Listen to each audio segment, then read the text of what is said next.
Four years ago, in this quiet forest, in this cozy cabin, something happened. Something so frightening. Something so deadly. Something so evil. We prayed it would never happen again. Now, from the creator of Evil Dead comes Evil Dead 2.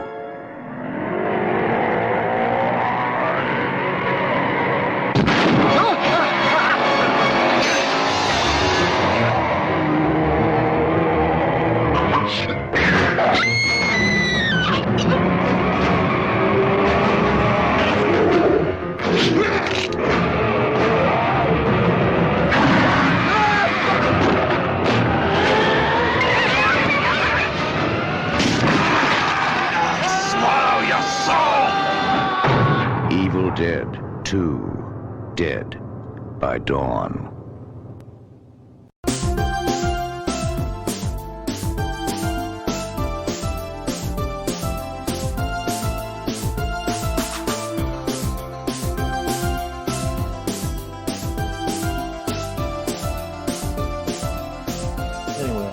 I go way back with this one. This is a huge one, and I'm super excited because we have another huge episode. It feels like every episode is huge, and it's true. They are. They're all huge, one after another for one reason or another, whether it's our guests or a special occasion. But today's topic here is a big one. We're going to cover Evil Dead 2. Welcome to ReconCinemation. I'm your host, John Diner. I'm David Munchak. I'm Brent Hutchins. And this is the podcast that takes a look back at some of our favorite films from the 70s, 80s, and 90s. And Evil Dead 2 has arrived on the show. It's a huge, huge day. Who's excited? I'm pretty pumped. Oh, yeah. I'm also a little surprised that it's taken till season 5 to get to this movie on the podcast. But hell, it's finally here. Let's dive in. And just in time, we're talking about it just in time for the new Evil Dead film, Evil Dead Rises, correct? That's the name, right? Evil Dead Rises? Rises or Rise? Evil Dead Rise? Rise? Evil Dead Rise. That sounds weird, but Evil Dead Rise. Evil Dead Rise. Here it comes. And we'll get to that and kind of the evolution of the franchise and kind of what it is now versus what we loved as we grew up with it.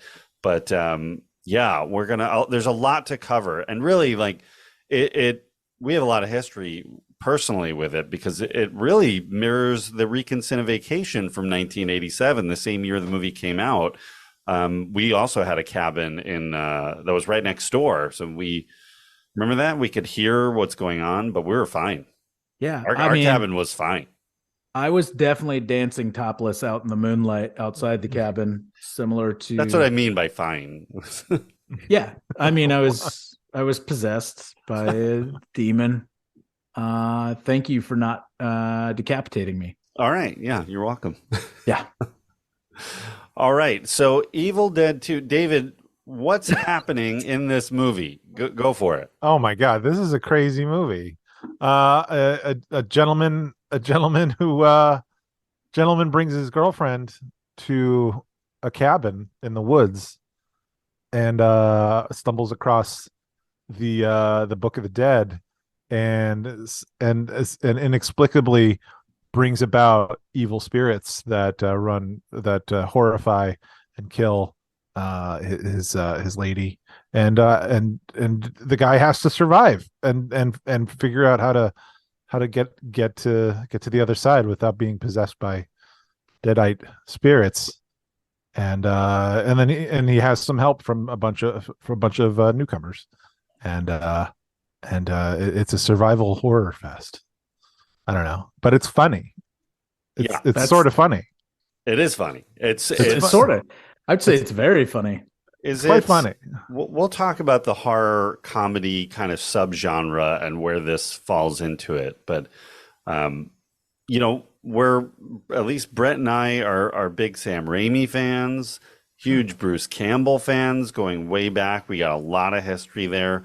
David, where do you stand on Raimi and Campbell, whether as a team or as individuals? I enjoy all their work. I've been a Bruce Campbell fan for years, since probably 92, 93 ish.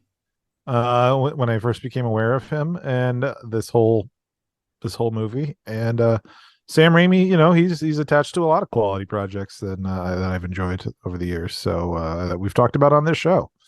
So yeah, I mean, it's definitely a love relationship. I love to love them. Sam Raimi is still to this day making some of the biggest, huge films, whether it's the what was the Oz film he made a few years ago, but obviously not Return to Oz, not that one, but Oz the Great and Powerful. Yes, that's the one. Oz the Great and Powerful, which was a huge film. The Doctor Strange and the Multiverse of Madness. All the titles. That's right. I stumble on them, but huge movies. And looking back at kind of where he came from, it's really cool to look at his evolution as a filmmaker. And part of why I think we identified with him so much in college is because of Evil Dead 1 and 2, that he was really felt like one of us, that he was like just a guy making his movie, by any means necessary, with no money, and just like gutting it out and getting it done however he needed to do it. And so we definitely a kindred spirit, kind of that grassroots filmmaking, just scrapping through trying to make your movie, and surrounded by incredible talent, just like we were at the College of Santa Fe. That very true.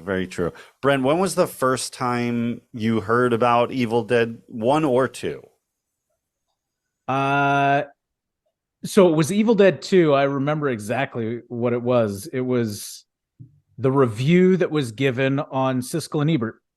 100% was the first time that I had ever heard of Evil Dead or Sam Raimi. And I remember being super curious about it, because the clip that they showed was like the scene where the camera is kind of bolting through the cabin and out into the woods, and Bruce Campbell gets thrown up into the air and crushed into a tree and lands in the water. And I was like, wow, I've never really seen anything like that. But I was also pretty young, and I, for the life of me, didn't remember it, past then, for too long, until Army of Darkness started coming around, and I was like, oh, wait a second, like that looks awfully familiar. And it was, I think Army of Darkness came out in 92, which, it had a heavy metal like soundtrack on the trailer, and me and my buddy Andy, who were, attached at the hip at the time, were big into like Metallica and big into, we were huge metalheads. And so, the trailer was hilarious. It's like, Bruce Campbell, this is my boomstick, it was like a huge thing that we kept laughing about for probably entirely way too long. But that's what kind of reminded me of the movie in general. And so at that point, kind of went back and found Evil Dead 2 and watched that. And that was like early 90s, right? Like, so I don't know where it went from like when it released in the theaters to when Army of Darkness happened. But I mean, I assume at some point it kind of went cult status-esque to get the backing for Army of Darkness. But yeah, that was kind of how I came about it. But yeah, totally. First time I ever saw it was that Siskel and Ebert review, which I actually went back and rewatched. Oh, really? Yeah, just recently, because you can find it on, the tubes. And so I was checking it out, and I was like, yeah, holy shit, this is absolutely how I remember it, almost exactly. And they were on the fence. They were on the fence about the movie. I can picture that for sure. Ebert, not so much. No, Siskel, not so much a fan. Got bored pretty quick. Ebert, kind of more into it. I think if I remember correctly. They both thought it was pretty funny, though. Yeah.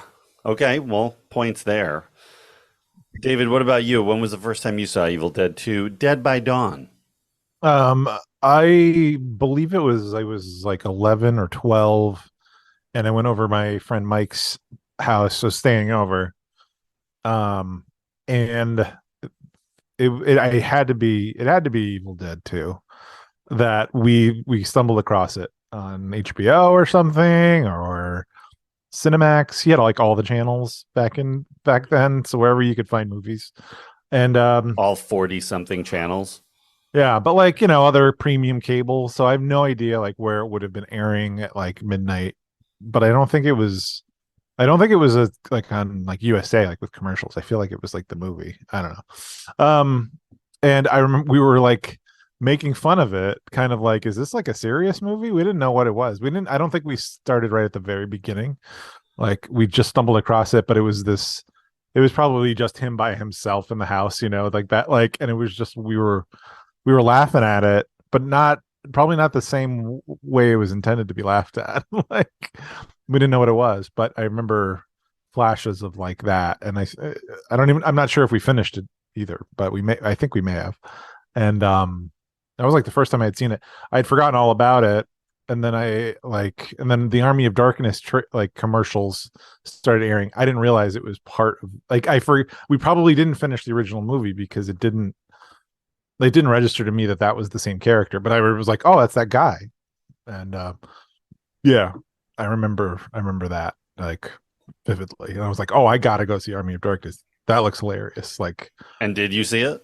I saw it on rental. I didn't see it in theaters, but right. but it's like I noted that like that looks weird and funny. And then I probably saw it like as soon as it came out on video, like when it was a new release. So yeah, that's my relationship, my first time with it.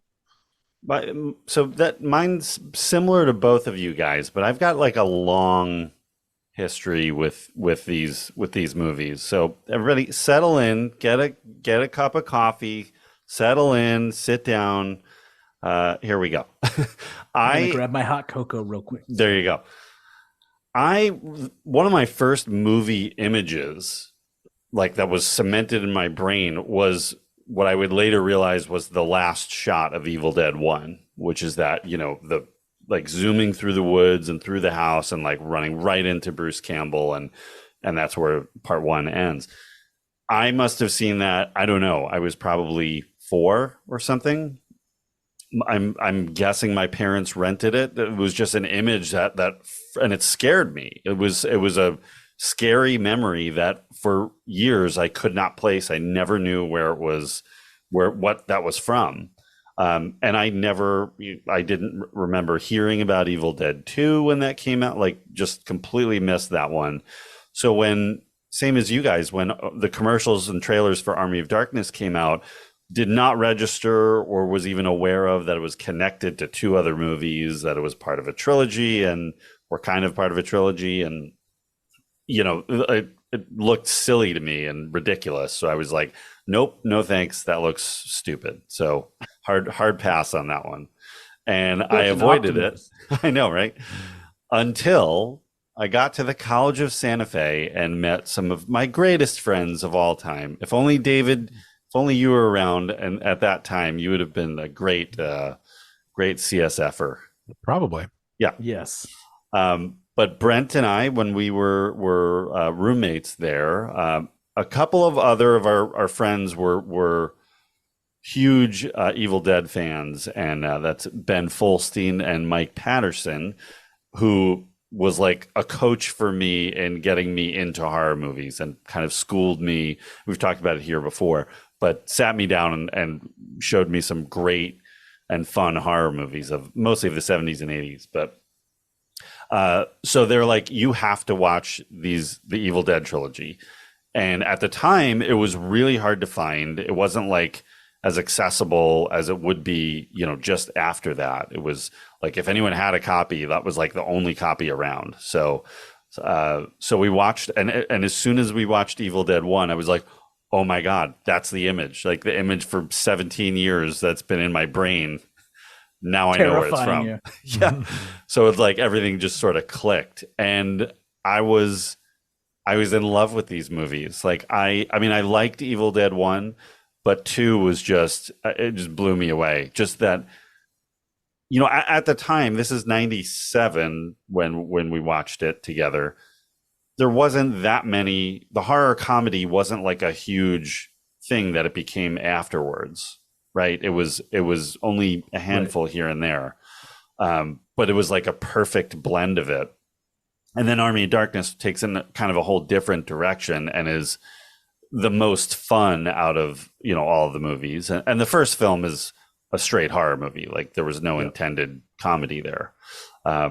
But yeah, I was obsessed with them. I loved these movies. I went immediately looking for every Laserdisc I could find that was like, I got the Japanese imports because I thought they had additional scenes and the alternate ending for Army of Darkness that was, nobody could see for years. But so I was definitely like obsessed with these. And then later on, a couple of years, I think our junior year, when I took over a visiting artist committee that was attempting to get, people in the business to come to our school and lecture. And I reached out to Bruce Campbell and amazingly enough, got through to his agent and responded. And she was like, yep, he's open. He's shooting Xena.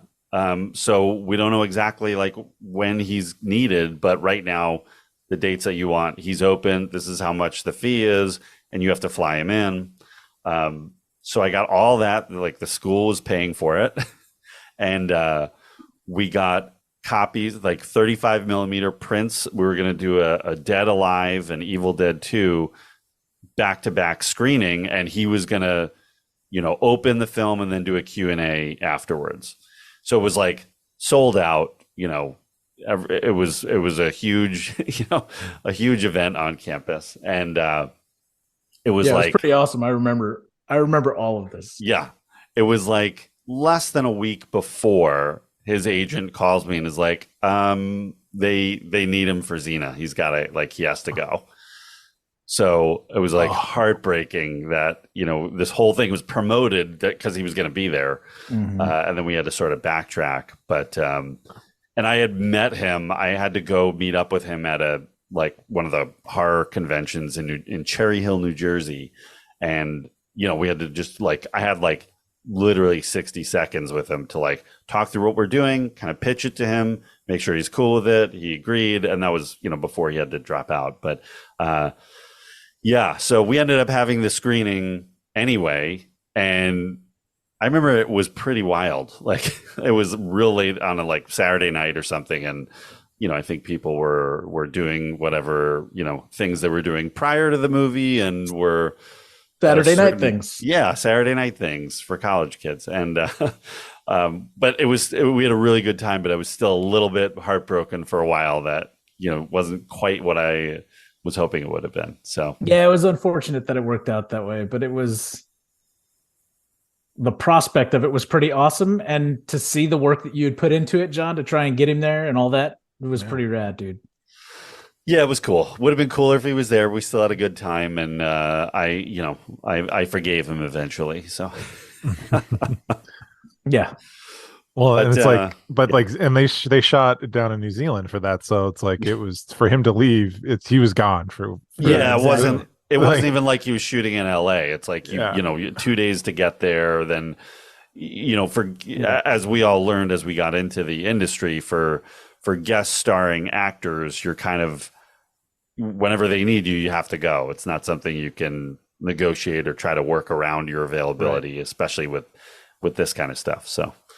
Yeah, nowadays that show would have been shot in Vancouver and probably just he could have shot down. But yeah, traveling all the way from New Zealand wasn't going to be a thing. No, not a thing. But but yeah, so but let's get into the meat of it here. We have to talk about Evil Dead 1. We have to talk about the backstory before we get into Evil Dead 2. But What are you, just going back to Raimi and Campbell specifically, what are your guys' kind of standout Raimi films? Because there's so many different kinds of Raimi over the years. There's, the Evil Dead movies. We covered A Simple Plan, which you can listen to in the archives at ReconCinemation.com. And then there's the Spider-Man films and, some of the more recent things he's done. David, let's start with you. What kind of Raimi do you prefer? Kind of Raimi. I like where there's kind of pulp fun silliness like that he's known for. I'm not like but like the first movie of his I ever seen was Darkman. Mm-hmm. Like when I was 10 or 11, whatever. Like, and I didn't know that. I didn't even know it was I didn't know who Sam Raimi was, or I didn't know. If you quizzed me a couple years ago, like who directed Darkman, I'd be like, I have no idea. I think it came up once we were doing A Simple Plan. I was like, oh wait a minute. So and I liked his so like Darkman, Army of Darkness, the Spider-Man movies, now Evil Dead 2, Spider-Man 3. Do you include Spider-Man 3 in that? I like how ambitious Spider-Man 3 was. I think we you don't know what you got until you're done with it. So, but I appreciated the effort and of that film. So, I was so that, and I was like, I watched. Didn't Raimi produce like Xena and Hercules? Oh yeah, Sam Raimi and Rob Tapert, who also produced the Evil Dead movies. They're partners. I don't know if Rob Tapert. I just don't remember if he produced the Doctor Strange. I don't think he did that, but really Raimi's films that he was creatively really the lead, Rob Tapert was with him. Oh, I see. Yeah. Like, so I'm like, I was watching Hercules. I was watching more Xena probably once that became a bigger show, and that was on syndication. Those syndication shows, man, where you could watch a Xena or a Hercules two on a Saturday, one on a Sunday, or whatever. Those shows ruled UPN. Yeah. That was good stuff. Yeah, they did. I like those shows. Well, and like, Ted Raimi was like a regular on Xena, and Bruce Campbell played Autolycus on both shows. And I like those, and Ted and Sam were, or Ted and Bruce were like, those were exciting when they were on the show. They were funny and silly and all that. So there was more of that.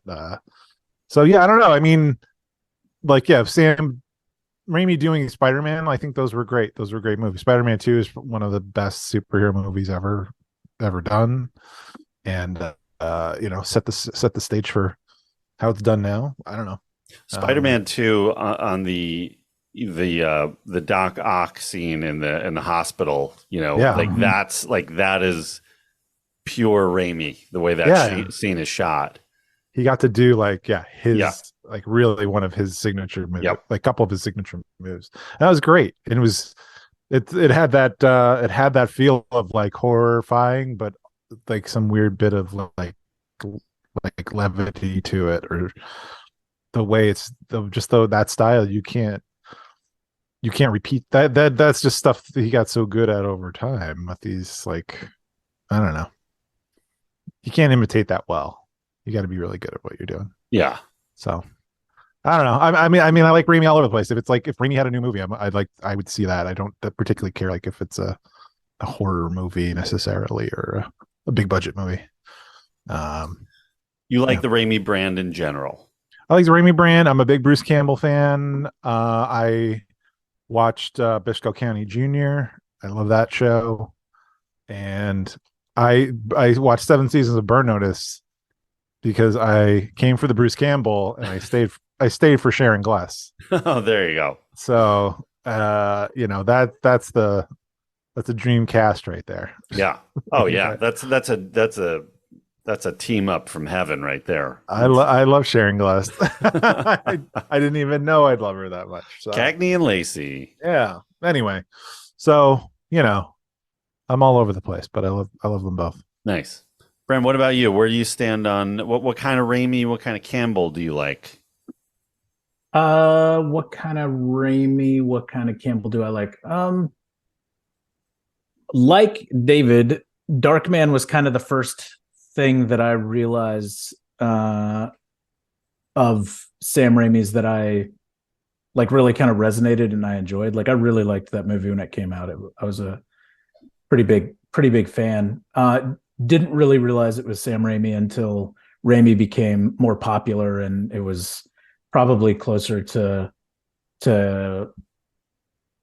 I mean, not too much later, but probably after Army of Darkness, but before Quick and the Dead. Mm-hmm. But I like Quick and the Dead as well. I like those movies that he does. The ones I care for the most, I think, are the ones that are kind of more in the thriller horror genre, but I always appreciate his like unique kind of approach to camera work, and there's always a bit of a dark twist to his things, but it's not so like moody or over the top like you would find with like Tim Burton, Mm-hmm. like and I mean, an early Tim Burton stuff I find great, but I got a little worn out. More of Raimi's later stuff, I don't know. I liked Spider-Man 2 was good. Drag Me to Hell, I thought was a cool attempt. Wish it wasn't PG-13 because I thought it was a nice little throwback to some of his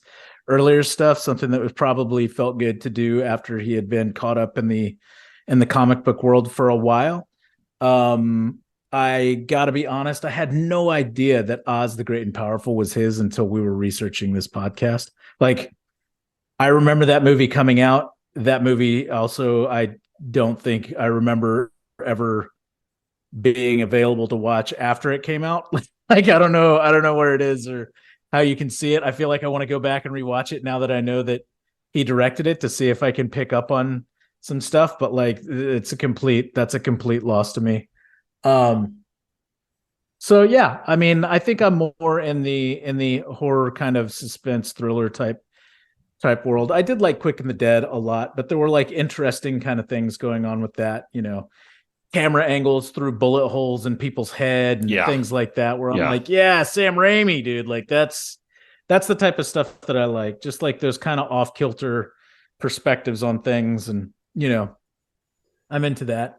But A Simple Plan, not to go without stating, Simple Plan is, I think, probably his best movie, just like from a filmmaking standpoint, like just, I don't know, but it's also not one that I associate with him very often, or For the Love of the Game, for that matter, which is also a movie that I really like, but like doesn't stand out as a Sam Raimi movie, so, but overall, big fan.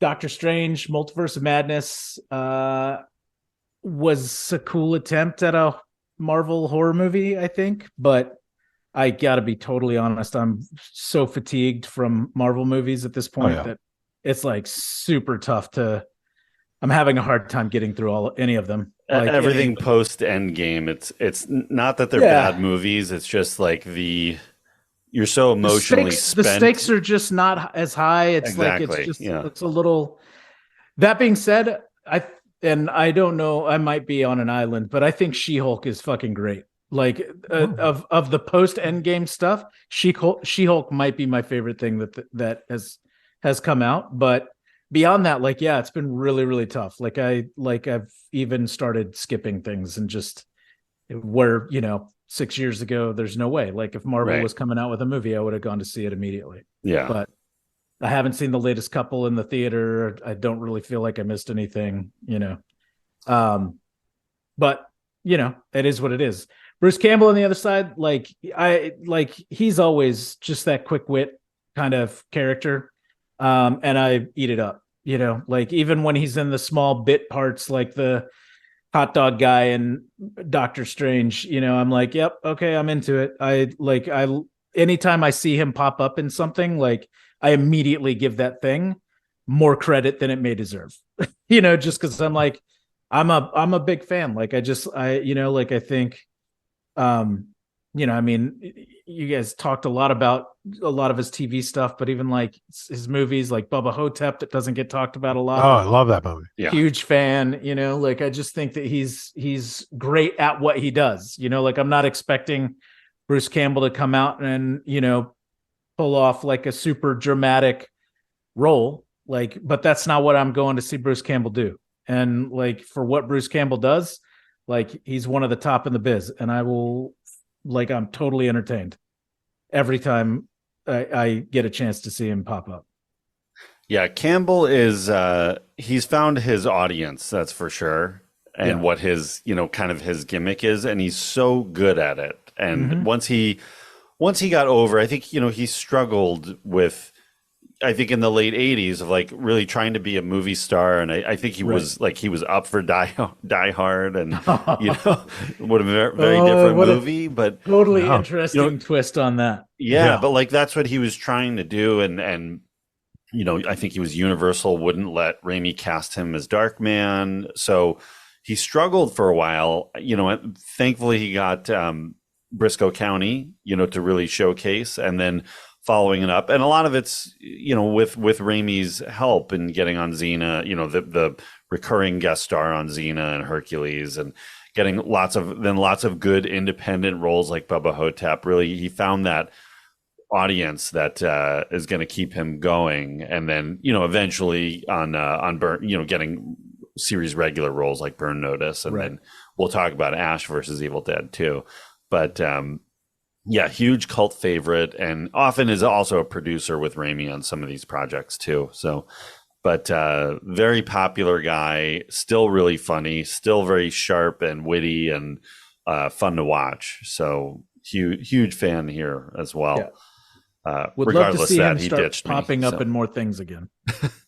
When I got really familiar with him when we were getting ready for that event. I edited together I think it was like a 2-song, length music video that was going to play as people were sitting in, in the theater. Wow. So I was just pulling clips from every movie that he had done, good, bad, hard to find, just whatever kind of funny clips of him there were. I did it in like a few different montages. So, and do you still have it? Oh, I still have it. I'm sure you do. I knew you would. But, yeah, I don't know. Like as far as Raimi goes, I'm much more of a classic Raimi fan. I love the Evil Dead movies, of course. Darkman. I love Drag Me to Hell. Brent, we saw that together in the theater. It's PG-13, but it's definitely like I'm done with Spider-Man. I'm making my kind of movie again, and it goes right back to. He even used the same cinematographer, Peter Deming. Got him back, and very much that. What's so interesting about his filmmaking style is that it's like a sensory assault. These fast zoom ins and this really frenetic energy and like really aggressive building audio. Like horror scenes that go just bananas crazy from nothing, from like silence to like just complete insanity, and the camera angles and the speeds, and it's a lot of the familiar faces like Ted Raimi and of course Bruce Campbell, and it is great that Bruce Campbell is still popping up in almost every Raimi movie. He's in all the Spider-Man movies just with cameo roles, but I loved that role. Isn't it in the post credits of Doctor Strange where he's the hot dog vendor? He shows up he does have that, but he's in the middle of the movie for a quick scene. Okay, but he comes back he's at in the there end. twice. Yeah. But that was like, and then there's Bruce Campbell doing like crazy physical comedy again, still in 2022. Yeah. 40 years later that they're still doing it. So, and they're, childhood or maybe not childhood, but they're friends from high school, the three of them, Tapert, Raimi, and Bruce Campbell, and the fact that they still do stuff together is really awesome. So yeah, for the love of the game, I love half of that movie and really don't like the other half. And there was a famous battle between Raimi and Kevin Costner on that one. So it was like they both got to make their movie. Raimi's was like the baseball movie, and Costner's was the was like the love story, and I love the baseball part. Yeah. Like the whole framework of the whole movie taking place, over the course of one game. Of a game. Yeah. Yeah, it was I thought a cool idea, but yeah, but still, and the Spider-Man movies I really liked at the time. Watching them now, I feel like they're pretty dated. 2 is not as dated, and it's got a little bit more of Raimi-isms in it. But I wanted more. Like I really want just like let Raimi let him loose on the Spider-Man movies. And I felt like he was, probably Sony and the studio were still kind of holding him back and just let him make more of a straightforward movie. Yeah. But the first one probably feels really dated because every other superhero that they made a movie about at the beginning of phase 1, they reused the same origin story formula over and over again that Raimi kind of nailed with the first Spider-Man. So yeah. Yeah, but I mean, those were obviously huge movies and very important, and kickstarted the whole. I guess X-Men kickstarted it, but Spider-Man following it so closely, really lit the fire under the Marvel movies. Going forward. Necronomicon Ex Mortis, roughly translated, Book of the Dead. The book served as a passageway to the evil worlds beyond.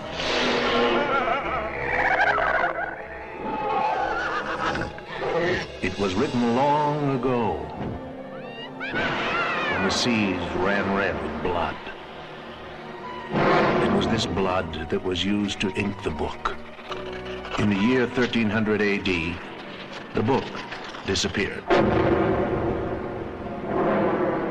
But let's go way back now. Let's talk about how Evil Dead, how the whole thing came to be, really starting with Raimi and Tapert and Bruce Campbell. They shot a lot of short films together. They shot a short called Within the Woods in 1978. And they wanted to use the film as a proof of concept that they could go around and raise money. And that's a common way to start fundraising, of like, do a short or shoot a trailer or something that can entice people that you've got something good, give me your money. And I'll make a better version of it. So they ended up raising $90,000 for Evil Dead 1. And eventually, after all the fundraising was done, I think it totaled out at about $375,000. But Evil Dead 1 is like, I don't know. To me, it's like low budget filmmaking at its best, because sure. It's clear that there's not a lot of money, that they don't have a lot of money, but they're doing a lot with what they do have. And that's where you really see Evil Dead 1 is like intense version of Raimi, with everything's like a weird camera angle and a weird point of view and weird speeds. And of course it's doing it to set the tone for the movie, and that the spirits that are there, and they're controlling all these things. But the basic plot is 5 friends coming to a house in the woods for, was it a weekend or a holiday weekend or something, that they're, and it's very remote. And when they get there, they find a recording of a reading of the Book of the Dead. And when they play it, it unearths the evil spirits within the woods, who attack throughout the rest of the movie, attack them, and one by one they're kind of all falling to the side, except our hero Ash, who maybe survives. That's where we've got that last shot at the end of the movie of it. You think he's survived, he's the last one, it's daylight, he's destroyed the Book of the Dead, but then it ends with this shot, the spirit like racing through the woods and racing through the house, and just tackles right into him, and he screams. And that's how it ends. So great kind of 70s kind of ending, like downer ending, and ambiguous. Right. But what do you think specifically of Evil Dead 1? I haven't, to be quite honest, I didn't see Evil Dead 1 until later. So I think it was probably college before I saw Evil Dead 1. When I saw it, it confused me, because I couldn't determine. I couldn't figure out, because there's a lot of similarities, right, between kind of the first half of Evil Dead 2, or parts of Evil Dead 2 and parts of Evil Dead 1, and I couldn't figure out if it was a sequel Right. or what That's a was whole going thing. on. Yeah. Yeah, and so but it was much darker. The tone was much different than it was in Evil Dead 2 and Army of Darkness. And, I appreciated it, but the reality was, like, by that time, because I had seen everything out of order, like, I was so much more a fan of Evil Dead 2 and Army of Darkness that, like, I just don't, like, it's very seldom I go, I couldn't even tell you the last time that I watched Evil Dead 1 again. It would have probably still been when we were in school. Like, I just don't find it, like, if I'm gonna go back and watch one, especially because there are similarities, like, I'm gonna watch Evil Dead 2. Yeah, well, especially 100% of the time. Yeah, I mean, it is really a horror movie. It's intended to be to really be a gross out horror film that's meant to scare you. And what we know of Evil Dead is, I think, what many of us like is the humor side mixed in like with the that. tongue-in-cheek Three Stooges style approach, the slapstick, like all that. Like, that's like such a huge, like, I mean, Evil Dead 2 is still kind of terrifying. Like, there's a lot of freaky shit going on, a lot of gore, a lot of really intense stuff, but like those moments of comedy like help cut through that so well. Like, it breaks that tension in such a way that makes it like incredibly entertaining. And I don't think the first movie has that. Like, it's just all intense. And I just, I mean, again, there's a lot of cool stuff in there. Like you were mentioning, that I think shows a lot of like the early seeds of Raimi's like kind of figuring things out and his evolution that we would see further develop in the Evil Dead 2 and Army of Darkness. And I mean, even all his movies, you see those like traces, right? But I just, I mean, I appreciate it for what it is, but it's not one that I'm like super jazzed about watching. Yeah. No, I hear you there. And it's a lot of, they were learning as they were going. They were learning how to make movies. They were learning how to do stop motion animation. They were learning how to do gore and special effects. And it was a lot of experimentation. David, what about you? Have you seen Evil Dead 1? No, I've never seen it, I don't think. And just based on what I know and the way Brent just sort of talked about it, I probably won't even seek it out. Like, just, I mean, I don't, Evil Dead 2 sort of does it for me. So it's fine. Like, if it's the better version of the two, even though it's not the same exact thing, this is, I prefer the more polished version, I guess, so I think it's hard to find too. Like, I think the first version is kind of hard to find these days, but it's really like, if you're a hardcore Raimi fan, or really are curious about how it started, or really like the low budget old school kind of horror films, then that's probably where its audience is now. But if you like kind of the story of where it goes, I wouldn't say it's a must watch. It's a watch if you really are curious about it. But is the handheld through the woods technique, is that in Evil Dead, is that only the last shot, or do they do that, like, no, they establish do it. They do it a bunch of times in there. Okay, yeah. So I mean, I know it's like multiple times in Evil Dead 2, but I didn't know if it's only the one shot that just like changed everything, or it's part of the style. It's like the shot, the spirit shot, really. And it's it's the camera like hooked up to a motorcycle by like 2x4s, and Raimi riding through a motorcycle through the woods. Well, and you got to imagine when they figured out, oh, let's do this, like how excited they were about that shot, because it's like, it's awesome, and it doesn't show up in a lot of stuff, and it's become very much like a bit of a signature element to his style. But you have to imagine in that first movie when they figured that out and strapped it to the motorcycle, and he's like, I've got this idea. Right? Like, let's check it out. And it worked. Like, hell yeah, they were pretty jazzed about it. And really, so Evil Dead 1, I think they shot it in like 79 and 80, but it doesn't come out until 82.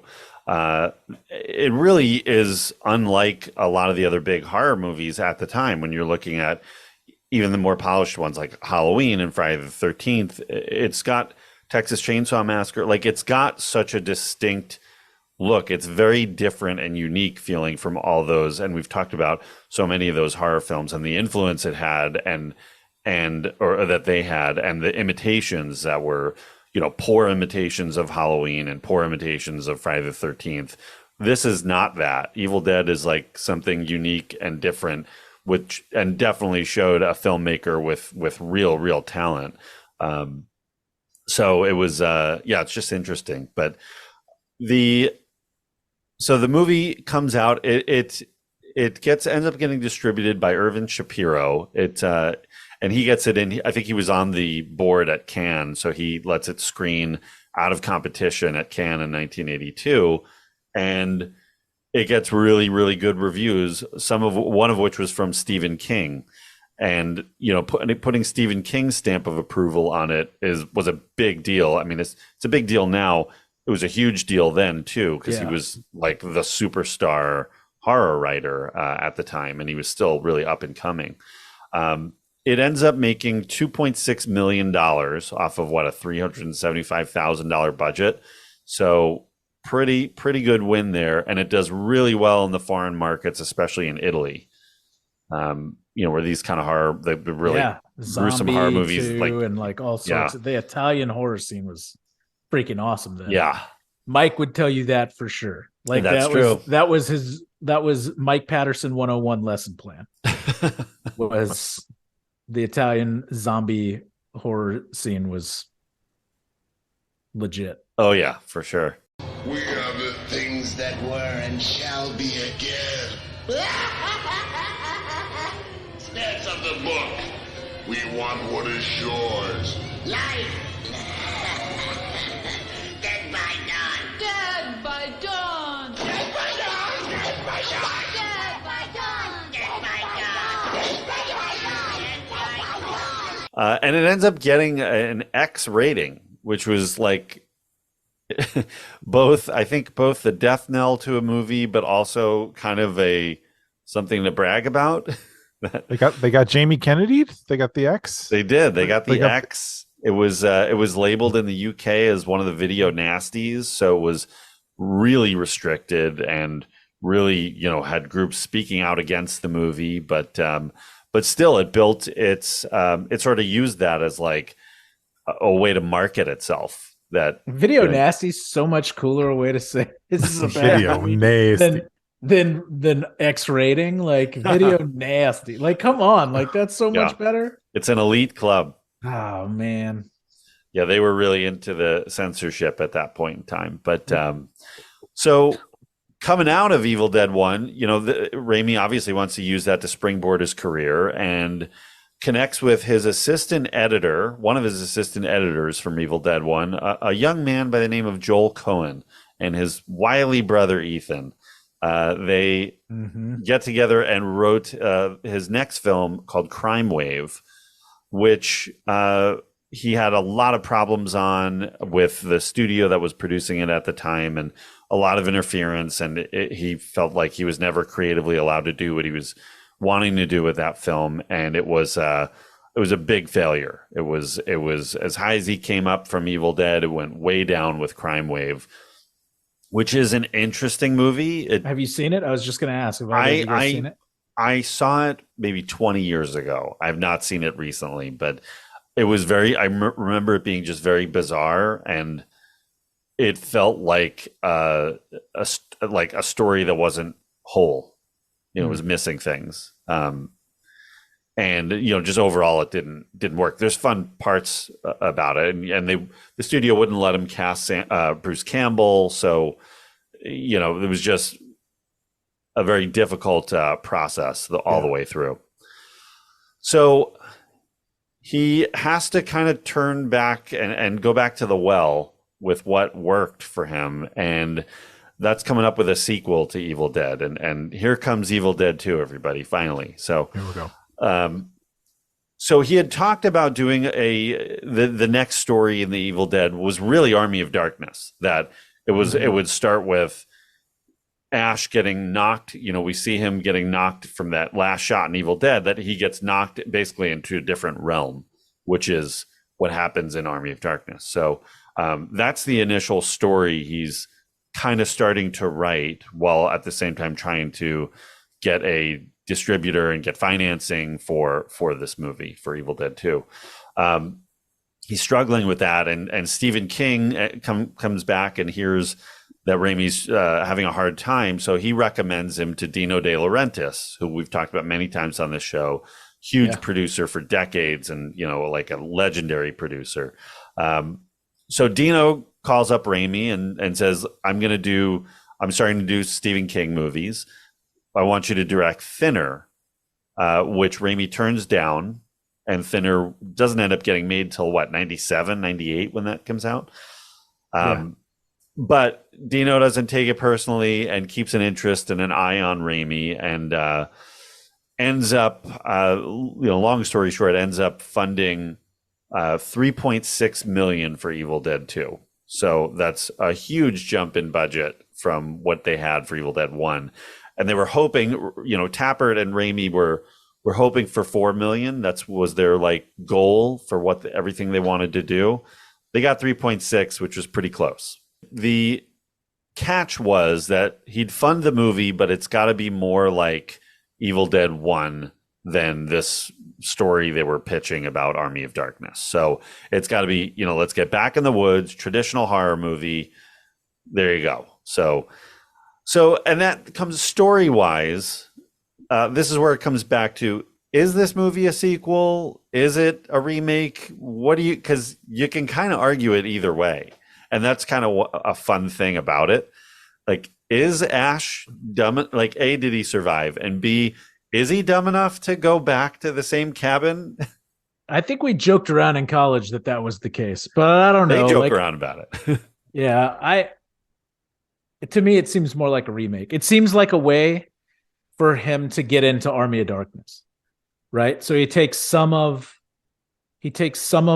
what he liked from Evil Dead and then combines it with an ending that gets him to Army of Darkness. And then that's how we get here. Here's the thing, though. So they shot versions that have all the other actors in it at the cabin. So there's scenes similar to the first one, right? Correct. It would be a full remake. Sorry, it would be a full remake. Yeah.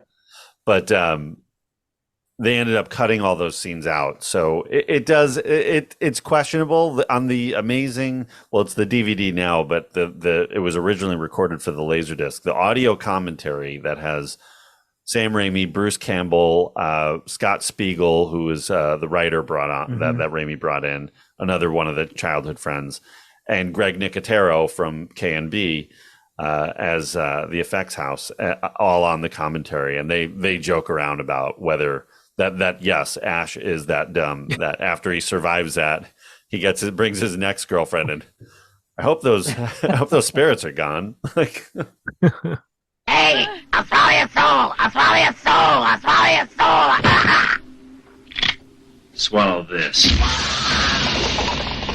Scott Spiegel comes in to write the rest of the script, and it's really Raimi and Spiegel just going off in a room and finding what's fun, what can we do to make this different, and what makes them laugh. It was they put a lot of Three Stooges kind of humor. That was the whole decision. Let's inject some humor into this, but we can do both. It can be funny and it can be scary. So they work together, and they all lived in a house that it was Raimi, the Coen brothers, Holly Hunter, and Kathy Baker all lived in a house in Silver Lake together. So amazing group of talent in one place. Yeah. But trying to write this movie with all those people around was difficult. So the Bobby Joe character, who's one of the supporting roles, was completely based off Holly Hunter. And I think they wanted her to. I think they tried to get her to be in it. Maybe she might have been doing broadcast news, or maybe Raising Arizona. But Yeah, and the partnership that Raimi kind of had with the Coen brothers for a while was cool. That they were always helping each other out with their scripts, or I think Raimi makes a couple of appearances in some of the Coen brothers movies, and using techniques like camera techniques on Blood Simple. There's definitely Sam Raimi kind of shots that they do, that like fast zoom ins and put like dolly shots. So it's just cool that the amount of talent all kind of working together. So, but yeah, plot wise, I mean, the story is basically the same as the first movie, in that Ash brings his girlfriend Linda up for a romantic weekend in the woods at this cabin, and again finds the recording, and it's a cabin. It's like I think it's a professor's cabin, or that they're renting, and he finds the recording and plays it, and what do you know? It unleashes all the demons again, who immediately kill Linda and turn her into one of the evil dead. And that was scary. You were scared. David was I was scared a bit. I was scared a bit. Yeah. I was scared a bit. It was a little... You had to stop it, and you called me, and we had to.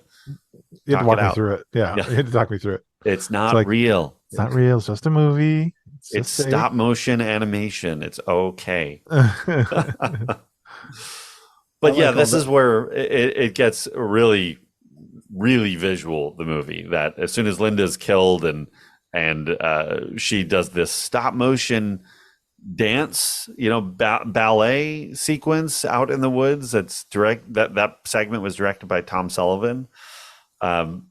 It's pretty awesome. It's like really, it's really so weird, bizarre. But it's pretty awesome. It kind of like doesn't fit, but it's just like, okay, go for it. You did it. I mean, since Clash of the Titans is one of the first, like one of the early movies from my childhood that I recall watching over and over again. Like, I'm all for stop motion, even if it is out of place. I'll take it. So we're basically with Ash. We're in the cabin. He has to fight off his girlfriend, who is now an evil deadite, attacking him, and this is where it gets crazy. I mean, she attacks him, and he takes her head off with a shovel. Yeah, so violent, but also like kind of hilarious at the same time, without just how bizarre it is. I mean, this whole house is spiraling into insanity, right? Like, I mean, there's like just like the taxidermied heads on the walls, like laughing, and I mean, just Bruce Campbell's spin into madness, all leading to his wrestling his own hand, which is just a hugely classic scene from this movie. Yeah.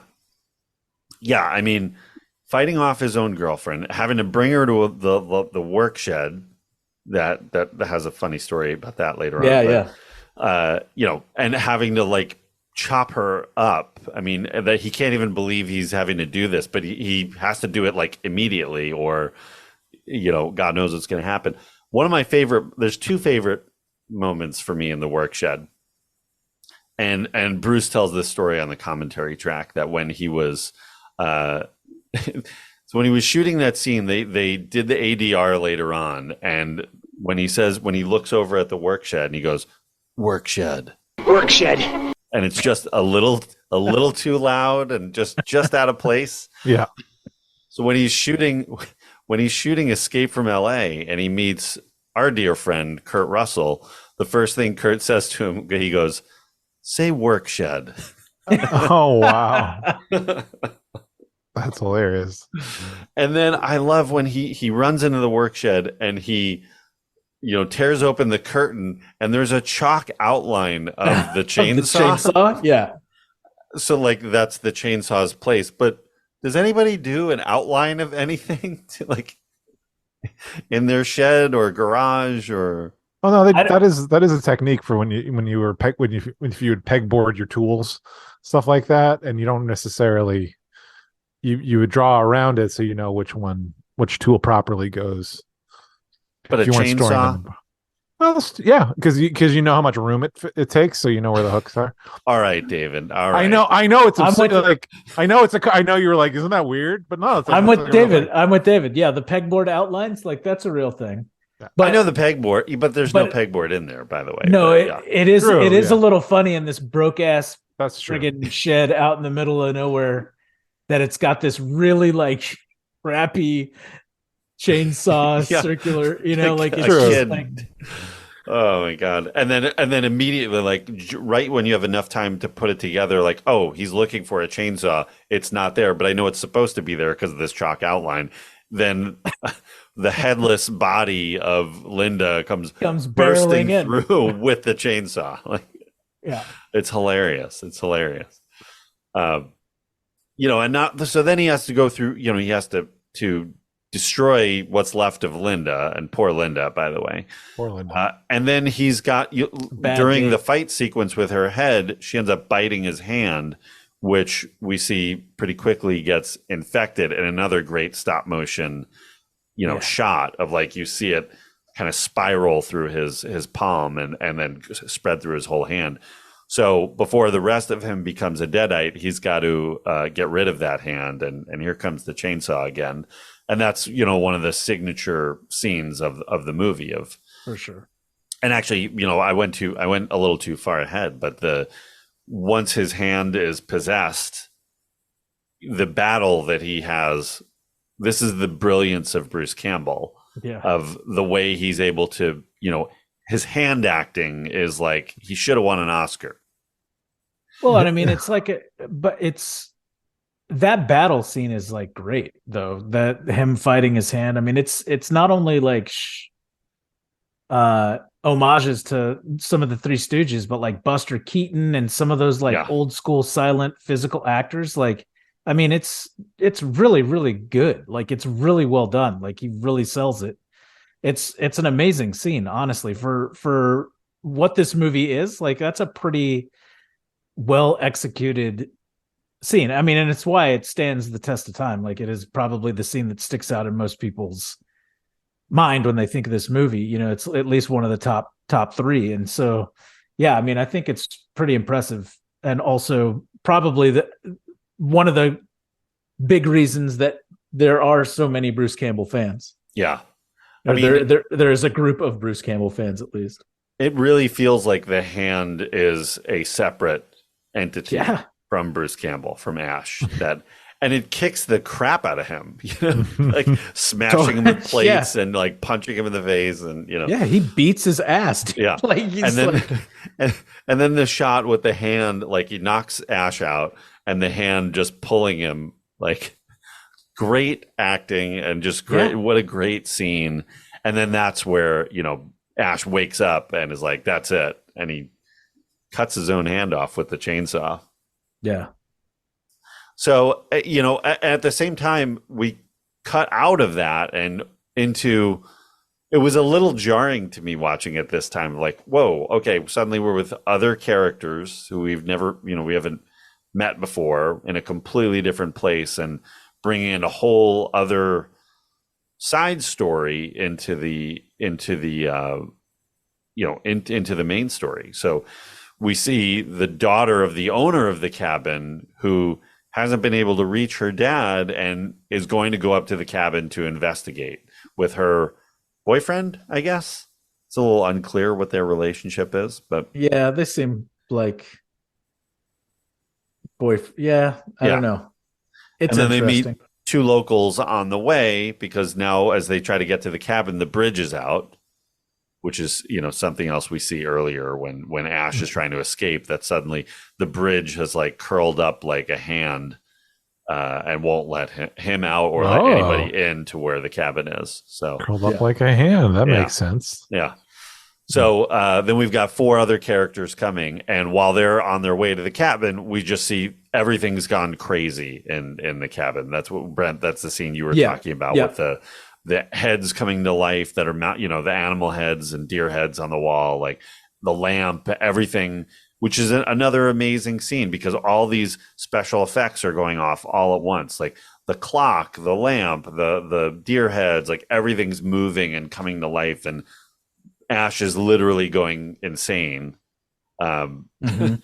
And when the rest of the group shows up, and Ash has now armed himself he's got a chainsaw and a shotgun, and they end up sort of attacking each other, and they don't know what's going on. He doesn't know who they are. They don't know who this crazy guy is that's in, this woman's father's cabin. And they like beat the crap out of him again, knock him out and throw him in the cellar, which is another great sequence. Yeah. Yes. So introducing Henrietta, played by, in full makeup and costume, played by Ted Raimi, and this gruesome character that I guess is supposed to be her mother, right, or her aunt or something, some relative. Who's been. We realize later on that she was the first one possessed, and her father, the professor, like locked her in the cellar, where now Ash has been thrown down into. So, God help me, I buried her in the earthen floor of the fruit cellar. I'll swallow your soul. And when we finally see when Henrietta, they end up pulling Ash out at the last second, and when Henrietta attacks, this just crazy sequence of Henrietta fighting against them, and poor Ted Raimi in that suit. It's had to be miserable. Well, yeah, I mean, it was hot on the set. The interior of the cabin was built in a high school gym in where is it? In Wadesboro? Wadesboro, North Carolina. Mm-hmm. And it was boiling hot in there. Plus, you're in Ted Raimi's in this latex suit and just dripping, just sweating profusely the entire time. He lost a lot of weight, but there's actually a shot that's really disgusting when you see it of Henrietta swinging around, and you can see liquid just pouring out of the ear, and that's all just sweat from Ted Raimi. And it was like he was like up to his like knees in sweat when he would come out of that suit every day. It was really gross and so like unhealthy and dangerous. But yeah, I think Raimi liked to torture Ted and Bruce Campbell. So it's like, yeah, my brother will do it. But jumping over to the effects in this movie, the lead effects person was Mark Shostrom, who we talked a little bit about him on our Nightmare on Elm Street 2 episode, which you can listen to in the archives at ReconCinemation.com. So he had done Nightmare on Elm Street 2, lots of, he's a major name in special effects in the 80s especially, but right underneath him were the team that would become and form K&B Effects, which is one of the top effects houses, really in the world. But the major thing they do is The Walking Dead now. But I've done tons of big movies through the last 30 some odd years. But Greg Nicotero, Howard Berger, and Robert Kurtzman. So they were like the number 2 guys right underneath him, and were doing all this stuff personally themselves. So deeply involved in this one. Yeah. So what do you guys think about the end of the movie, plot wise, story wise, that, finally, one by one, the additional people are getting killed, and it's down to Ash and, Sarah Berry is the actress who is surviving with him. But what do you think about the end sequence? What happens to her? Does she gets stabbed in the back with the Kandarian dagger? Right. Does she die? We don't know. It's a little. I mean, I used to think that she lived. Watching it this time, like, no, I think she's reading the passages that are opening the portal as she's dying. and then you do see her fall over. But I guess it could go either way. I don't know. It's a little like it's unclear because we never really go back to her. I mean, No. Ash ends up in the portal. He ends up getting blown out of the house and through the woods and into the portal. So we don't know. It's a little bit like, I don't know what, Leah Thompson and is it no, who is it? And Back to the Future, where we just leave her on the on the porch and Elizabeth Shue, and we're like, okay, whatever. Yeah. The rest of the story's just going to take place. Yeah, well, so they're trying to. Oh, go ahead, David. Well, I was gonna say, it's almost like I think it leaves it open, right? If he's ever to come back, maybe she could have. I don't know. I don't think it matters, but yeah, I never really thought. I figured she was done for, and then now Ash has another adventure to go on. Well, and they're trying to open the portal to like send all the spirits through the portal and away, right, not knowing where that portal goes. But the shitty thing is that Ash gets sucked through it as well. So, well, isn't he kind of battling with being possessed, like kind of that whole time though? So maybe it still is like it's just that spirit is attached to him, so he's going with it. Yeah, maybe. I don't know. I always saw it that it's literally like a wind tunnel that's pulling everything through, and he's only got the one hand, so he can't hang on. Yeah, I mean, yeah, it's true too, right? Because doesn't it pull the car and all sorts of? Yeah, you see the car go through. You see a whole bunch of the trees. The go car, through. which by the way is every single person's car in the movie. Like, I don't know if you noticed it. Yeah, I mean, that car pops up in all of Sam Raimi's movies. That's Sam Raimi's car that has been in one version or another. It's been in every one of his movies that he's had it altered. The rumor, the question was always the Quick and the Dead. Like, how does it show up in that one? But apparently, the rumor is that he had it partially stripped down, and there's a wagon in one scene, and that they're using the car as the wagon. They've just dressed over it. Oh, that's awesome. That's like, all right, if you can do it, that's dedication, but also unnecessary. Like, nobody's gonna catch that. It's Uncle Ben's car in Spider-Man. It's I think it's still around. I'm not sure if it's been. It was definitely in Drag Me to Hell. I mean, that's the last I for sure spotted it there. I don't know if it was in the latest Marvel one though. Doctor Strange. It's got to be. I'm sure it is. It's probably on the street in New York, right behind Bruce Campbell. Bruce Campbell's probably leaning on it when he's, like. Yeah. Yeah, anyway. Probably that makes sense. But I'll have to go back and look. But yeah, I guess you're right. Everything is kind of getting pulled in. But I do stand by. He was still possessed. I mean, he is battling being possessed still, right? Because his eyes are like glazing over and all sorts of stuff is happening. I don't know. All I know is like he makes it to the other side of the portal, and that's the beginning. Well, he does get turned. About halfway through the movie, he gets turned. He gets there's another great shot of him getting blasted, and he flies through the woods and ends up going into this like puddle that and when he comes out of it, he's possessed. But that shot of him going through the woods, he was rigged up to a camera, and it was doing like one frame. I forget what the exact frame rate was, but it took hours, and they just drove down a road with Bruce Campbell, strapped to this rig and spinning him like left, right, left, like circular. It was sounds horrible, torturous for him, and that's what I mean when Raimi loved to torture him. It was like physically really hard to do. That's not an easy setup, but and so Ash at one point does become possessed, but then it's seeing the locket from Linda's locket that he's so heartbroken from it that he's like able to fight off the inner Deadite and come back to being Ash.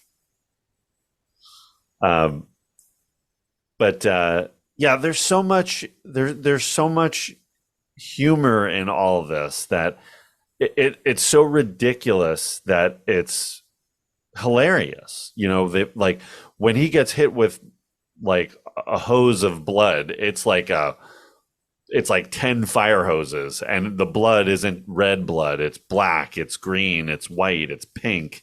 It's all these different colors.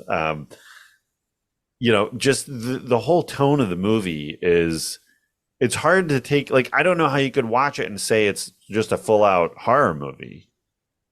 No. Well, it's meant to be. Yeah. It has whimsy. There's whimsy.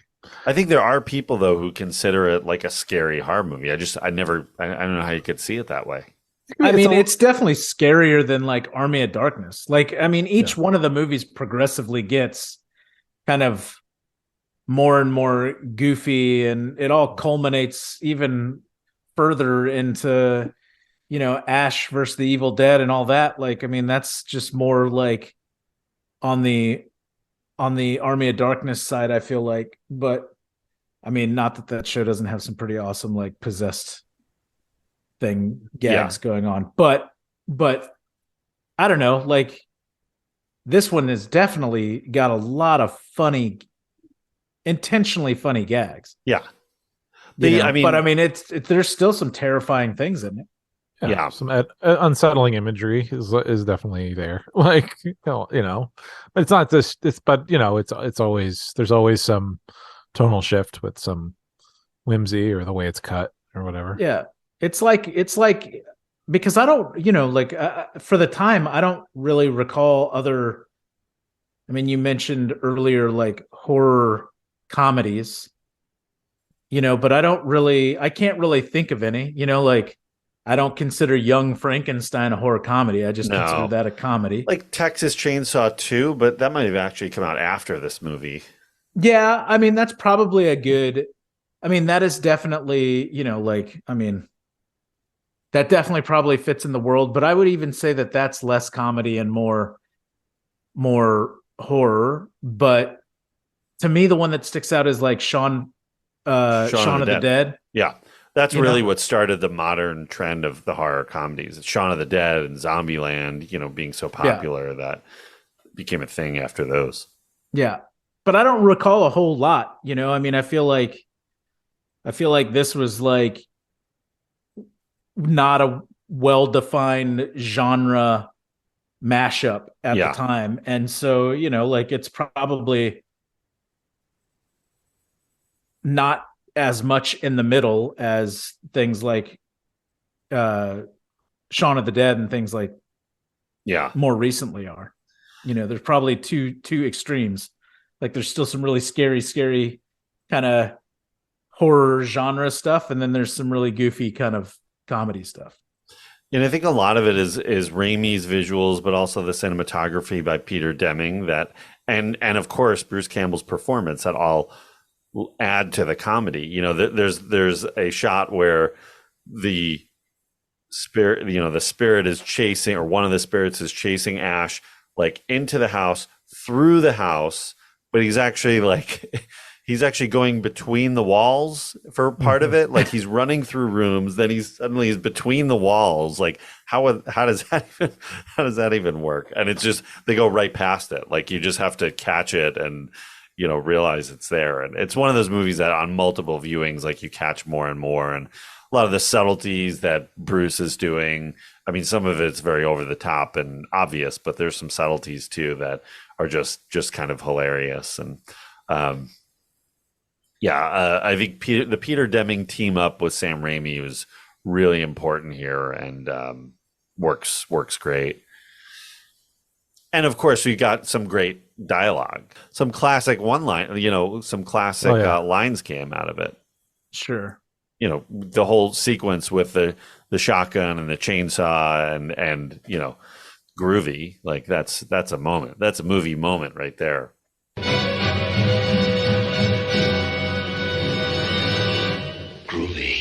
And then the showdown with the creature that Henrietta kind of becomes the big monster towards the end. Man, that friggin' what's the name of the lullaby that Henrietta is singing? Oh God, I can't. Let's look it up. The Hush Little Baby. Whatever. I don't know what the name of that. The Mockingbird one. Why is it that all horror movies think that it's like so damn important to put some creepy freaking So it's like a child thing. Yeah. What is that? You got to do that. Hush. It's like Hush Little Baby, don't say a word. That one. That's Mockingbird. That's supposed to be very comforting for a child. Yeah. And, and then we're gonna put it, but now you're gonna die. But the Deadite design though is such a great design, what happens to them after they're taken over and stuff like that. I'm a big fan of that because 30 years later, 35 years later, when they did Ash versus Evil Dead, and we saw them in the Army of Darkness and stuff too, but it's just such a great design, and that is kind of scary and terrifying, but there is a cartoonish whimsy to their design too. Yeah, they're like caricature kind of feeling.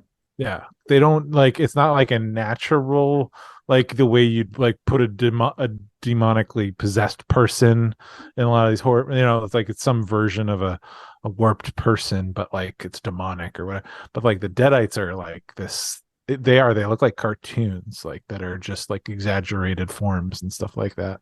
Yeah. So they're tonally, it all fits together because it's not they're not zombies. They're not zombies, but they can be terrifying. They're purposely terrifying, and with their laughter and all of that, they want to freak you out. So you're not laughing at them necessarily, but you laugh along with what they're doing. I don't know. Well, and the goal of the Deadites is to just convert more people into Deadites and just spread, right? Yeah, I guess. Yeah, because they're saying join us is what they're, one of the things they're saying. Yeah. So yeah. And then the end, back to the ending of once he goes through the portal, he crashes in, olden times, unknown, medieval. Yeah, medieval, right. And it's this, washed out white kind of deserty place, and we see the car land and then Ash But don't they foreshadow it earlier in the movie, right? Don't they mention something about this tale or whatever? Right. It is set up, and then it's paid off here. I think it's almost as if that's where the spirits came from. So it would make sense. It's a portal going back to them. Yeah. But shows him with the chainsaw in his hand, I think, and the shotgun in his hand, in the other hand. So you have to catch that. You don't really realize it till you've seen the movie all the way through. But but yeah, and then as the new Deadite is attacking the people in this town, the hero stands up with his shotgun and takes it out, and then that's where the movie ends, where he's screaming no. He's left left there for good.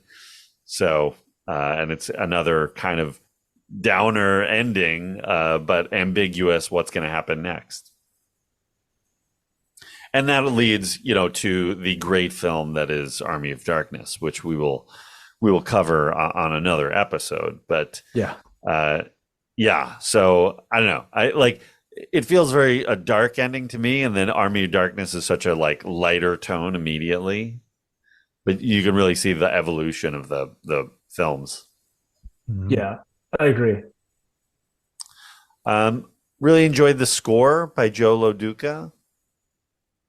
He did all three films, and also you can kind of hear him like Harry Manfredini in the Friday the 13th films. You can hear him kind of evolving as a composer as it gets a little more complex and sounding bigger each movie. But yeah, did a really good job of capturing the tone for this one for sure.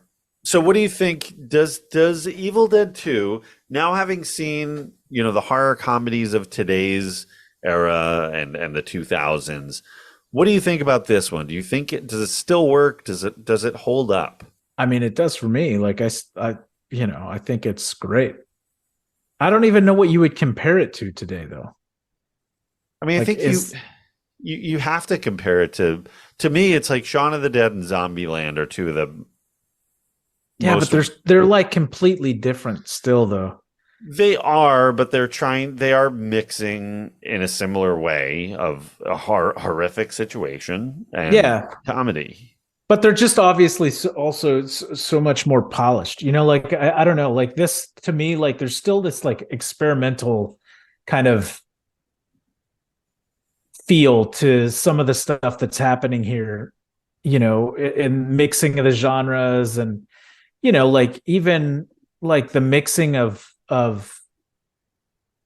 styles of effects and, you know, like the practical effects in this, you know, I mean, they're obviously great makeup effects, but like the stop motion and things like that, like I don't know, and you know, even the like the Sam Raimi money shot thing where he's zooming through the woods still feels dangerous. You know what I mean? Like it doesn't feel quite like it's, you know, like I don't know where the safety constraints and all this stuff were. Like it honestly feels like they're just like, all right, let's chuck Bruce Campbell up into the air and hopefully we'll catch him and he'll be all right, you know. But it's like, you know, like there's just kind of, which is cool. Like I think that aspect of it is cool. Like I think it's kind of like when you go back and kind of talk about the history of like this genre and filmmaking, like this is very much like kind of the early like kind of tests at it. And yeah, like things have been polished and things have been done now. And I mean, Shaun of the Dead is freaking awesome. Yeah. You know, another one I would say is Return of the Living Dead. Return of the Living Dead. Okay, we covered back one of our very first episodes back in year 1. That's fair. That's fair. Also great. I still to this day, I mean, the scene in I don't know if it's the basement of the medical center or whatever they are, and they've got this like dog that is, you know, like meant to show you the inside of, you know, and they obviously had done some dissection of a dog at some point and it's half alive. Like that's a great gag. Yeah. Anyway, but yeah, I feel like this is like as a predecessor, like I think it totally stands up, you know, for me. Like I think that this is really fantastic and the strongest of the three. Like Army of Darkness is great, but like I would go to this one over any of the other, like either of those other two. I always lean on this one too, that I just prefer more of the horror, you know, the little more of the horror side still in it.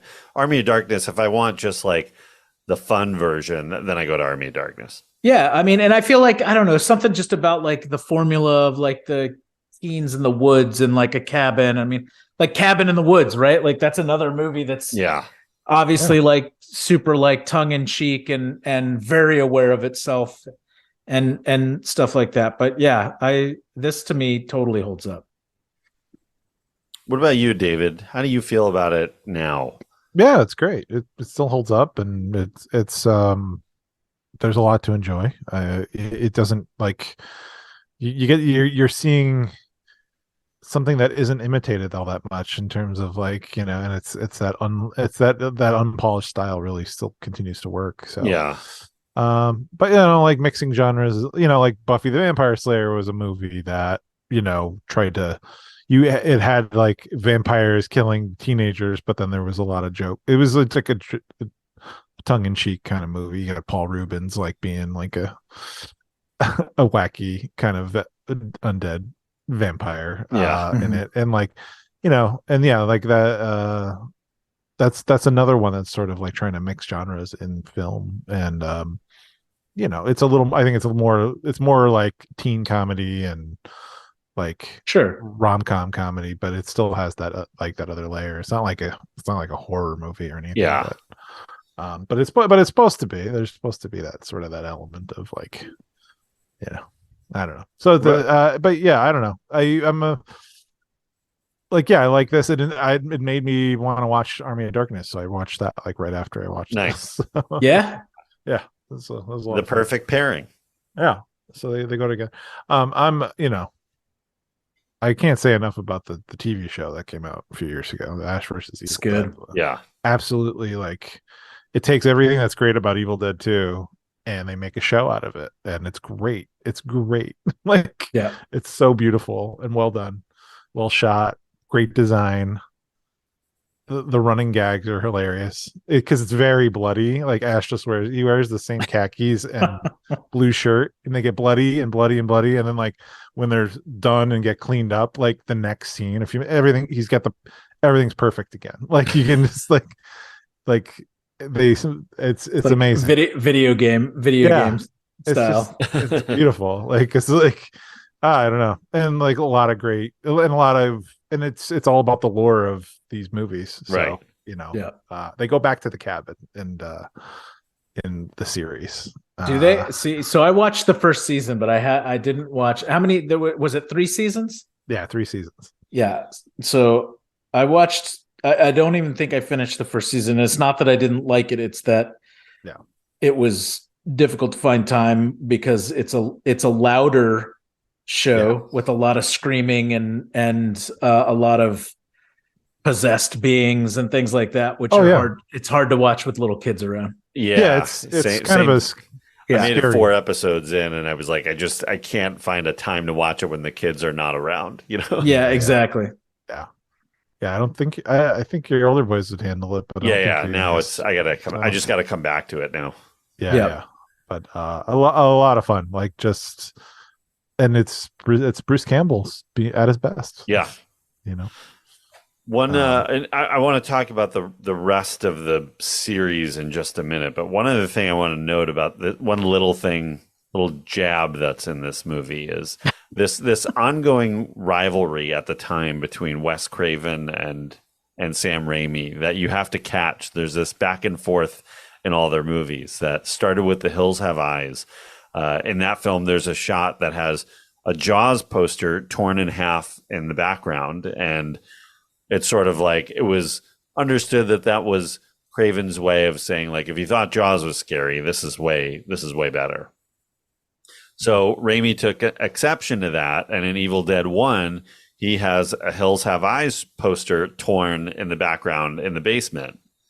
Oh. And so Craven counters that in Nightmare on Elm Street 1 when Nancy's falling asleep talking to, I think, Johnny Depp on the phone. She's watching Evil Dead, meaning that it's so boring you'd fall asleep to it. Yeah. So, and I think Raimi finished it off here. So Mark Shostrom, who did the special effects, was also working on Nightmare on Elm Street 2 at the time, and ends up stealing the glove from the set of Nightmare on Elm Street, and you can see it hanging up in the work shed. You can see Freddy's glove in there. Oh, wow. I have to go back and look for it because I didn't catch it. But you have to find all that stuff. It's like it's not obvious at all. Yeah, it's not easy. Yeah, but it's there. Oh, that's brilliant. Should we before we talk about the future films and series in this any further, should we talk about how it did at the box office? A little box office glory? A little BO?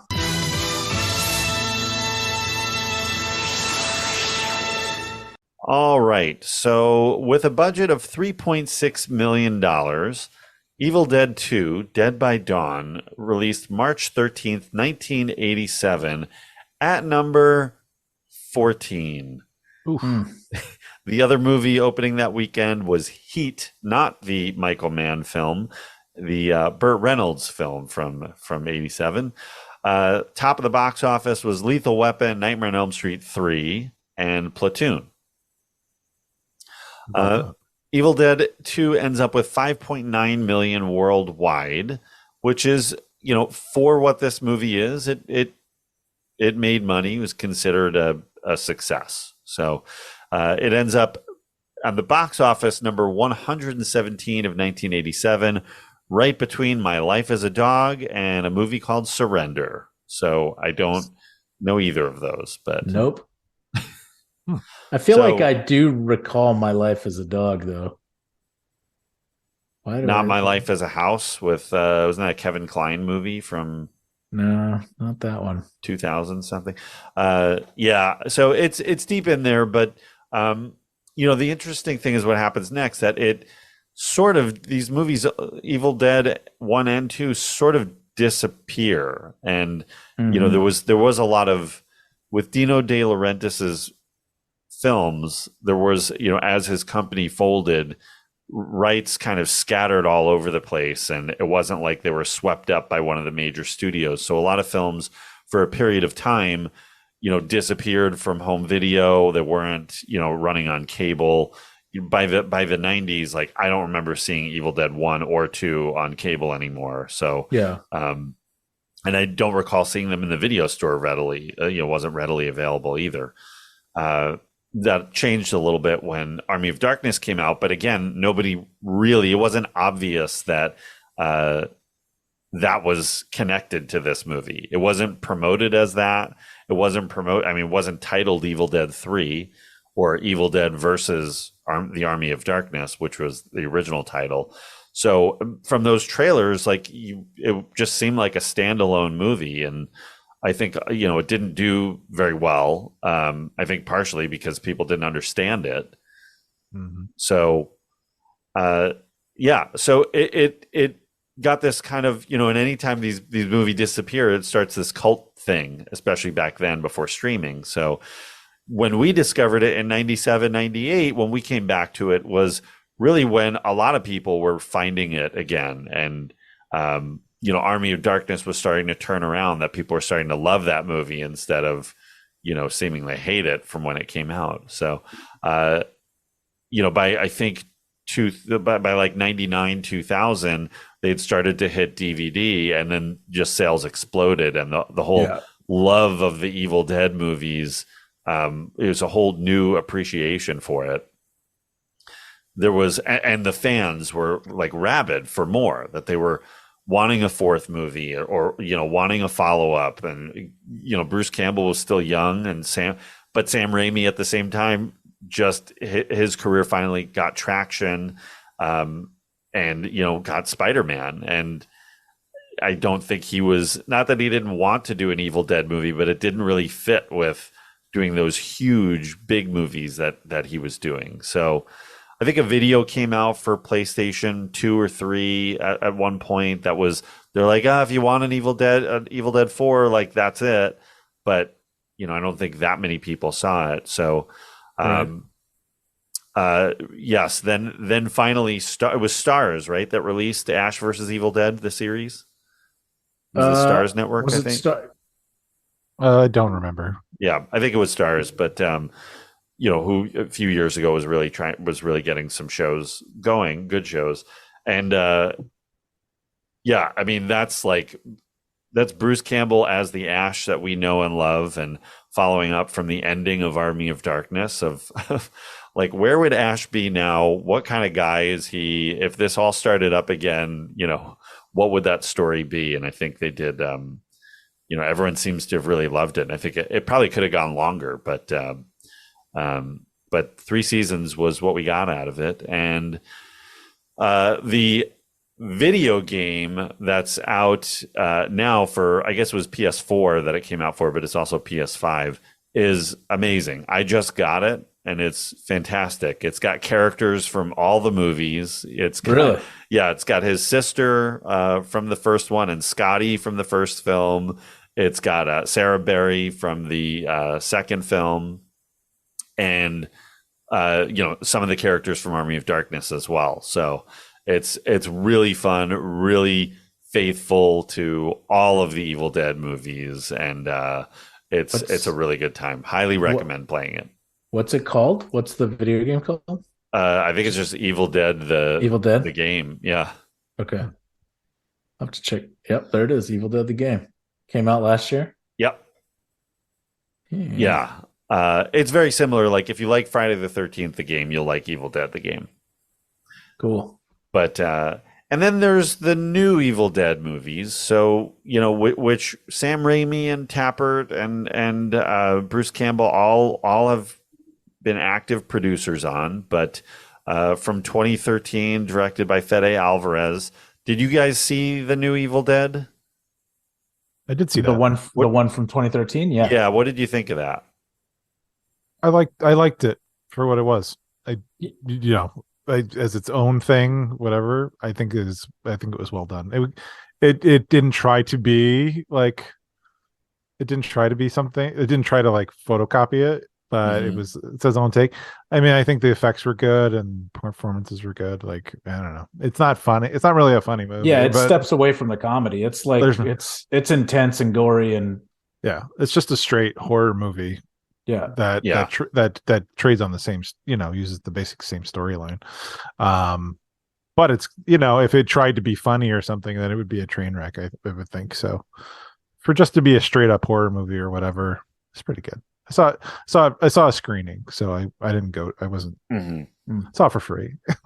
I paid to go see it at the theater. Like I wanted to see it. I mean, it's kind of a remake, right? Like, I mean, it's a reboot or yes. And again, yes and no. It's, there is a connection to Ash. I think after the credits, he you see him for a second and he's in the shadow. Yeah. He just says groovy or something. Yeah. Like it just leaves the door open to be like, if this movie's successful, we'll connect this to Ash. Right. That's all that's there for. Yeah. So I thought it was well done as a horror movie. I just went in with the expectations of Evil Dead movies are Evil Dead movies. Like there is comedy to it that, I'm kind of not interested in.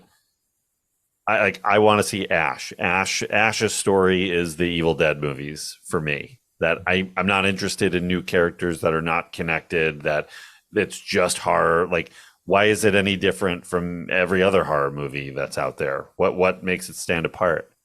I mean, I think it's far more successful than any of like the reboots of like Nightmare on Elm Street or Texas Chainsaw Massacre.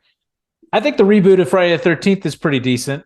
I love that one. Yeah. But aside from that one, like most of these things friggin' suck. Like the remake of Poltergeist, like all of them are horseshit. This one is actually like totally watchable. Yeah, no, I think it's a good film. I'm just talking about me personally. I get what you're saying. Like if it had a different title, it'd be amazing. But because it's got Evil Dead, I'm like, I have an expectation that comes with it that they just didn't go in that direction. And Fede Alvarez is an excellent director and knows what he's doing. And it was a well done movie. It was just for me. I was like, I want to see the Ash story. Sure. But I think that's what the TV series is all about. Correct. Yeah. So you kind of get both versions. Yeah. Yeah. So I don't know. I liked it. I haven't, obviously the new one releases. It's about to come out. New one's about to come out. And I have not seen it. All I've heard is that it's, in line with the 2013 film, that it's straight horror and not, there's no humor in it at all. Yeah. It doesn't look funny. It looks freaking creepy. Yeah. But I'm excited to check it out. But it's not connected to the other movies, right? As far as we know, I mean, we'll find out when it comes out. If there's, I can't imagine it's going to be, but we'll see. See, I thought it was a sequel for the 2013 one, but I don't think I'm right. That's what I originally thought. Yeah, I don't think it's I think it's just a standalone. They might be doing, if this one's successful, the plan might be that they're doing several standalones that then maybe they will connect, the new ones. So there's more than one Necronomicon. That's all. Yeah. So as far as Evil Dead 2 goes, though, it's one of it's like a top 20 movie for me of all time. Like I love Evil Dead 2. I can watch it anytime. It's still funny. I still have a good time with it. It still, still has that scary edge to it too. I think it just completely holds up. I can't say enough good things about it. I recommend it to everybody, even if you don't like horror movies. It's funny enough that I think it'll carry you through it. Yeah. Yeah. Absolutely. I hadn't watched it in a long time prior to preparing for this recording, but I mean, it's still great. It's still really good. Still totally very entertaining, well executed. I mean, certainly like for people who didn't see it 20 years ago or anything like that. I mean, a lot of the effects are practical and different than what you would see and how they would approach things probably today. But dude, I think that kind of grittiness and that kind of like tactile approach to filmmaking and stuff like that, like it's a sadly dying breed, but it's still like when it's done, like it stands out and it's kind of awesome to see. And I miss it. I wish there was more of it. I know Chris Nolan's trying to keep the fire lit, but there's not a whole lot of people other than him that I can say I see doing that. Yep.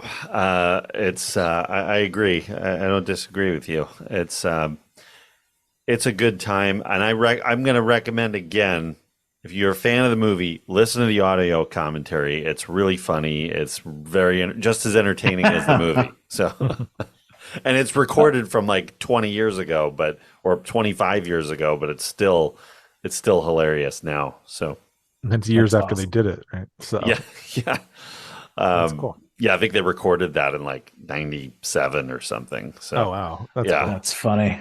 Yeah, but and if you're a Raimi fan, check out, if you've only seen his new stuff, definitely check out the old stuff. Check out Darkman. Check out Drag Me to Hell. That's not quite as gory as Evil Dead 2, but it's a really, really good, harkens back to his old days. So if you can find it, check out Crime Wave too. See what was happening there.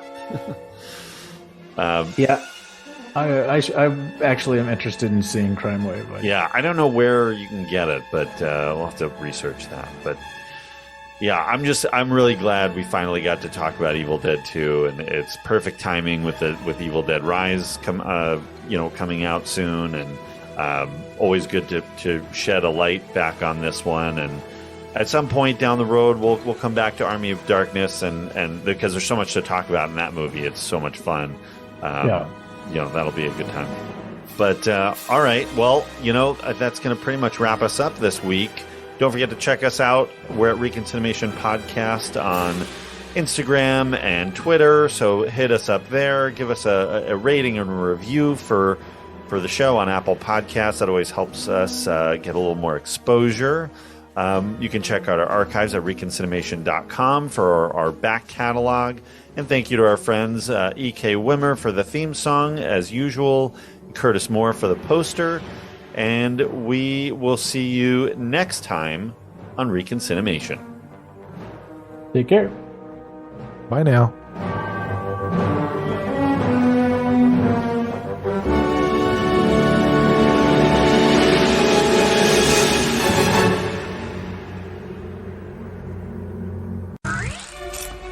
Hi, I'm Sam Raimi, the director of The Evil Dead. I've invited Jonathan Ross to see my new movie, Evil Dead 2. Oh, I don't believe this. Say, you think this will scare the audience as much as the first one? Yeah, that's a safe bet, Sam. It's got a lot more surprises. Oh, yeah, it's got a lot in it to grab the audience. There's only one movie scarier than The Evil Dead, Evil Dead 2. Kiss your nerves goodbye.